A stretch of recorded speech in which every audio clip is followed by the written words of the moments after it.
L'invité du matin avec ESQ. ESQ est à vos côtés depuis plus de 50 ans. ESQ, c'est le fabricant et votre spécialiste pour le transport et le raccordement de l'eau potable en Calédonie. ESQ, le bon tuyau. Bonjour Gilles Ménage.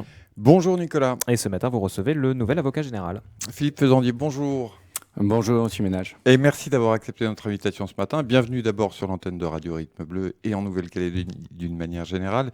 Vous êtes arrivé il n'y a pas très longtemps, évidemment on ne va pas vous interroger sur les dossiers calédoniens. Simplement, est-ce que vous pouvez nous dire un petit peu d'où vous venez et quel est votre parcours ?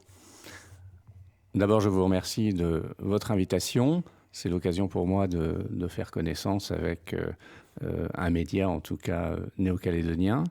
Je suis arrivé il y a 3 ou 4 semaines à Nouméa et j'arrivais d'Afrique de l'Ouest où j'exerçais des fonctions de magistrat de liaison dans 7 pays de la zone sahélienne, c'est-à-dire sous le Sahara, en gros. J'ai un parcours, je suis magistrat donc depuis maintenant bientôt 35 ans. J'ai un parcours qui est marqué du sceau de la diversité à la fois fonctionnelle et géographique. Fonctionnel pour avoir été magistrat du siège, donc juge, et puis magistrat du parquet, donc dans les équipes des procureurs. Et je suis dans cette filière de procureur depuis maintenant de façon ininterrompue pour mes activités judiciaires depuis une quinzaine d'années. Alors, vous avez notamment été procureur de la République à Mayotte, je crois. Ça faisait une expérience outre-mer déjà. Oui, alors c'était pas ma première expérience outre-mer. Puisque j'avais été aussi au parquet en Guyane, à Cayenne, quelques années auparavant.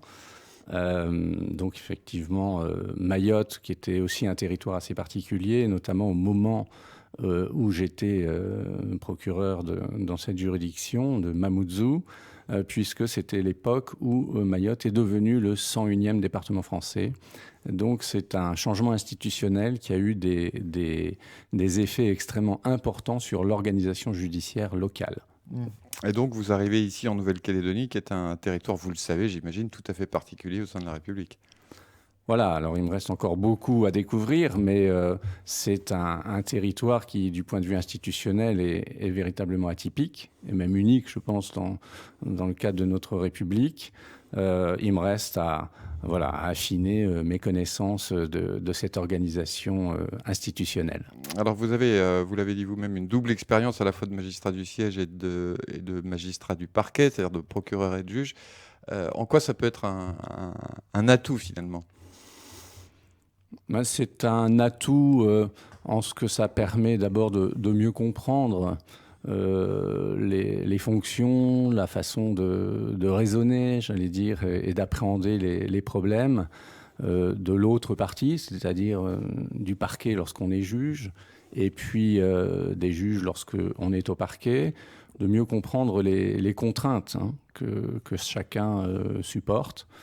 Je pense que voilà, c'est quelque chose qui me paraît être assez positif. Et puis, le fait d'avoir exercé dans des juridictions à la fois ultramarines et puis dans des juridictions métropolitaines, dans des petites juridictions et dans des très grosses juridictions, me donne l'impression d'avoir regardé la chose judiciaire un peu sous tous ses angles. Alors, il y a un petit avantage supplémentaire que vous avez en arrivant ici, c'est que vous connaissez le procureur de la République, Yves Dupas, avec qui vous avez déjà travaillé.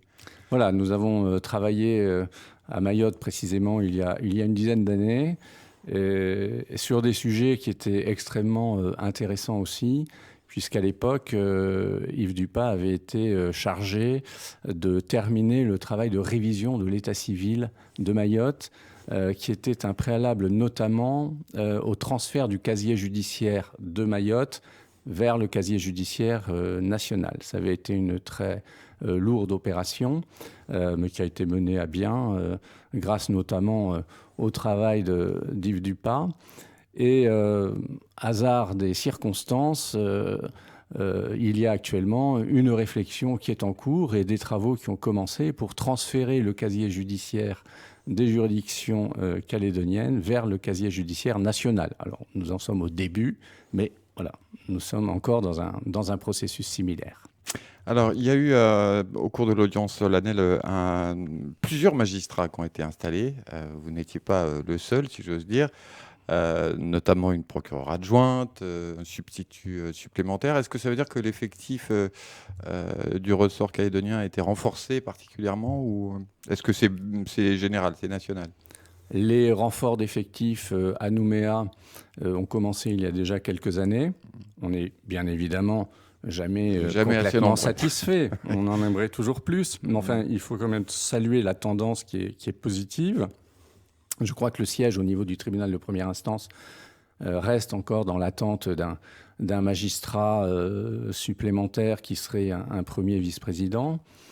Et puis au niveau national, il y a donc la nouvelle loi de programmation qui prévoit des renforcements d'effectifs aussi bien de magistrats que de greffes, très significatifs sur une période de 5 ans. Donc ce sera une sorte de mise à niveau qui est attendue depuis longtemps. Vous savez que le périmètre d'action de la justice ne cesse d'augmenter, les charges ne cessent d'augmenter et on ne peut pas y faire face dans des conditions satisfaisantes, notamment en termes de délai de réponse judiciaire pour les justiciables, parce qu'au bout du compte, il s'agit de rendre un service au public, aux justiciables, dans des délais raisonnables. La qualité de la justice passe aussi par des réponses qui sont données dans des délais raisonnables. Et pour cela, il faut des moyens, notamment des moyens humains. Est-ce que les juges sont débordés aujourd'hui ? Oui, globalement, les juges sont débordés aujourd'hui. Le droit aussi s'est beaucoup complexifié par l'effet de tout un tas de considérations, notamment...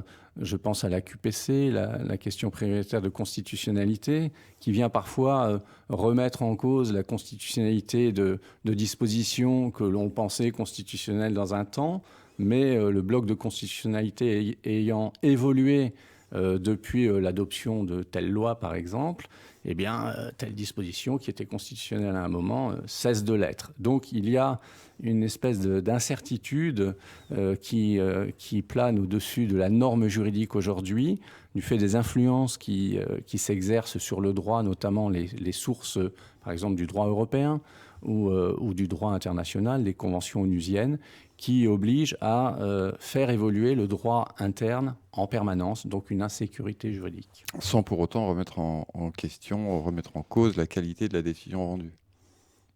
Alors, l'œuvre de justice est une œuvre humaine, donc une œuvre, j'allais dire, faillible. Il ne faut pas attendre du juge ou de la justice qu'il donne une vérité intangible, permanente.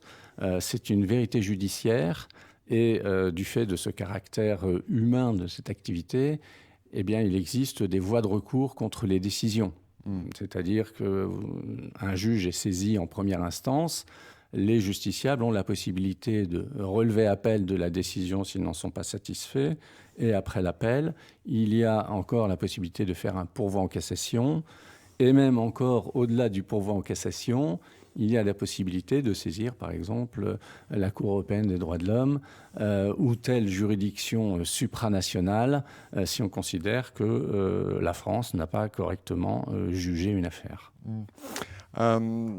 Monsieur l'avocat général, il y a en Nouvelle-Calédonie un certain nombre de sujets récurrents. On parle énormément dans nos journaux des violences conjugales, des violences intrafamiliales. C'est une situation que vous appréhendez comme une priorité de la politique pénale aussi ? Tout à fait, c'est une priorité nationale. Les violences intrafamiliales ont toujours existé, j'allais dire, mais aujourd'hui, c'est devenu un phénomène perçu comme absolument intolérable et contre lequel il faut véritablement mettre des moyens renforcés. Donc la nouvelle loi de programmation judiciaire qui a été votée le 11 octobre par le Parlement prévoit notamment de créer des pôles spécialisés en matière de violence intrafamiliale au sein de chaque juridiction de première instance, au sein de chaque tribunal judiciaire ou tribunal de première instance pour ce qui concerne la Nouvelle-Calédonie. Philippe Fils-Dandier, avocat général près la Cour d'appel de Nouméa, merci d'avoir été avec nous ce matin et bon vent donc dans vos nouvelles fonctions. Merci beaucoup, excellente journée.